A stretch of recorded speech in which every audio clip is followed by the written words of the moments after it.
नगर निगम शिमला में कांग्रेस पार्टी के काबिज होने के बाद भी अभी भी मेयर, डिप्टी मेयर के नाम फाइनल नहीं हो पाए हैं।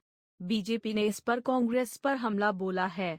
बीजेपी मीडिया सह प्रभारी करण नंदा ने कहा कि कांग्रेस की अंतर्कलह जग जाहिर है। मेयर डिप्टी मेयर दिल्ली में फाइनल किया जा रहा है। ऐसे में जो भी मेयर बनेगा वह सरकार की कठपुतली होगी। मंत्री विक्रमादित्य द्वारा भाजपा प्रदेश अध्यक्ष राजीव बिंदल पर की गई टिप्पणी को उन्होंने निंदनीय बताया है। ऐसा कभी भी प्रतीत नहीं हुआ कि राजीव बिंदल हिंदुत्व के ठेकेदार हैं। कांग्रेस के नेताओं को अपने कांग्रेस पार्टी के नेताओं द्वारा दी गई टिप्पणियों दिखाई नहीं देती, जब हिमाचल को छोड़ अलग प्रदेशों में भी हिंदुत्व को लेकर टिप्पणी इनके नेता करते हैं, तब उनको अपने नेताओं की गलती दिखाई नहीं देती। कांग्रेस पार्टी को अपने अंदर झांक कर देखना चाहिए कि हमारी क्या गलतियां हैं और न कि भाजपा के नेताओं के ऊपर टीका टिप्पणी करनी चाहिए। उन्होंने कहा कि कांग्रेस पार्टी की गारंटियां तो हिमाचल से हवा हावी होती दिखाई दे रही है। देखिए, कांग्रेस में अंतरकला तो है, भले वो छुपाए, चाहे लिपा पोथी करे, चाहे अपने पर्दों के पीछे करे, पर है। चुनावों में टिकट आवंटन के समय भी देखने को मिला। और एक तो बड़े दिग्गज नेता जो है यहाँ शहर के, वो हार गए, और उसमें जो है वो स्थानीय नेताओं का नाम ही आ रहा है कि उन्होंने अपने दिग्गज नेता को एक वार्ड से 300 कुछ लीड से हराया। तो ये अंतरकला तो दिख रही है। अब जो है वो डिप्टी मेयर और मेयर बनने की बात आ गई।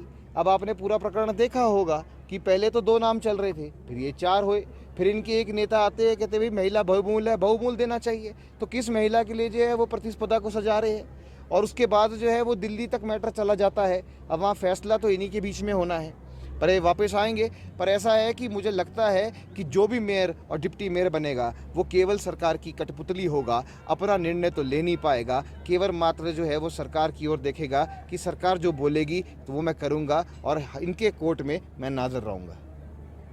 शायद कांग्रेस नेतागण अपने नेताओं की टिप्पणी नहीं देखते हैं। जब यहाँ के नेता उठ के किसी अन्य प्रदेशों में जाते हैं और वो वहाँ पे 97% हिंदुत्व की टिप्पणी करते हैं, तो वहाँ पे उनकी आंखें बंद हो जाती है, आंखें मूंद लेते हैं। पर जब यहाँ पर हम उनको बताते हैं कि ऐसी टिप्पणी ठीक नहीं है, तो वो हिंदुत्व के साथ जोड़ के हिंदुत्व का ठेकेदार जैसे शब्द इस्तेमाल करने का प्रयोग करते हैं। ये निंदनीय है। उनको अपनी भाषा पे नियंत्रण रखना चाहिए कि किस प्रकार। हमें भी पता है श्री राम का मंदिर सबका है, किसी एक का नहीं है। उनको सिखाने की आवश्यकता नहीं है। किसने राम के मंदिर के लिए जो अपना जो है वो परिश्रम किया है वो भी जग जाहिर है। सारे हिंदू लगे थे तभी राम का मंदिर बना। पर हिंदुत्व जो है शब्द है, उसका प्रयोग बार बार जिस प्रकार ये करते हैं वो ठीक नहीं है, वह निंदनीय है। जब इनके मुख्यमंत्री जो है वो बार बार इस शब्दों का प्रयोग करते हैं, उनको उस टाइम भी जो है वो एकदम टिप्पणी लेनी चाहिए, संज्ञान लेना चाहिए। दूसरा, मैं ये बताना चाहूँगा आपको कि किस प्रकार से कांग्रेस जो है अपनी गारंटियाँ देने में विफल हो रही है। और गारंटियाँ जो पूरे हिमाचल प्रदेश में है, वो इनकी जितनी भी गारंटियाँ हैं वो सारी की सारी गारंटियाँ जो है वो हवाई होती दिखाई दे रही है। पहले तो सीपीएस के मामले में के खिलाफ ये चीज़ है, और हमारा 14 तारीख को जो है वो केस भी लगा है। उसमें सतपाल सत्ती जी जो है हमारे अपना कंप्लेंटेंट है, उसके अंदर पिटिशनर है, और उनके साथ 14 अन्य लोग भी है। और कोर्ट ने बड़ा संज्ञान लिया है उसके अंदर। कोर्ट ने कहा है कि ये डिप्टी सीएम का जो पद है उससे उनको आपत्ति नहीं है, पर जो डिप्टी सीएम की शपथ हुई है वो एक मंत्री के रूप में हुई है, और अगर वो मंत्री के रूप में शपथ हुई है तो उनको मंत्री ही बनाना चाहिए। आप डिप्टी चीफ मिनिस्टर बना रहे हैं, कल को आप किसी भी मंत्री को जो है वो जॉइंट चीफ मिनिस्टर बना सकते हैं, को चीफ मिनिस्टर बना सकते हैं, प्रिंसिपल चीफ मिनिस्टर बना सकते हैं। तो आप टर्मिनोलॉजीज के साथ जो है वो खिलवाड़ नहीं कर सकते हैं। अगर कोई मंत्री है तो मंत्री ही रहेगा। और सीपीएस तो सीधा सीधा ऑफिस ऑफ प्रॉफिट है।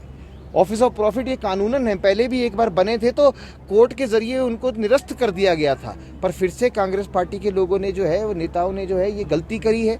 ये बहुत संज्ञान का विषय है, और हमें पूरी आशा है कि कोर्ट में ये मैटर है, और ये जो मैटर है उसमें हमें न्याय मिलेगा, क्योंकि सीधा सीधा ये संविधान का उल्लंघन है।